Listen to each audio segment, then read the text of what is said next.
Aksi ugal-ugalan terjadi di pos perbatasan Sasan, Kecamatan Indihiang, Kota Tasikmalaya, Jawa Barat.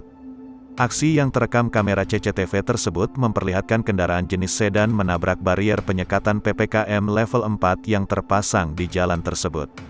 Dengan kecepatan tinggi, mobil sedan berwarna biru itu menubruk tanpa henti hingga penyekat terlempar dan membuat kendaraan di belakangnya menepi.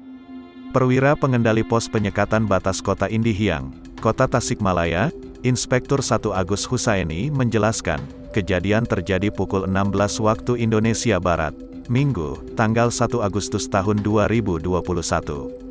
Melihat kendaraan yang melaju secara zigzag dan menabrak pembatas, Agus menduga sopir tengah dalam keadaan mabuk atau pengaruh lain.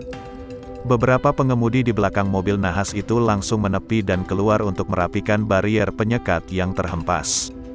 Petugas kemudian datang membantu.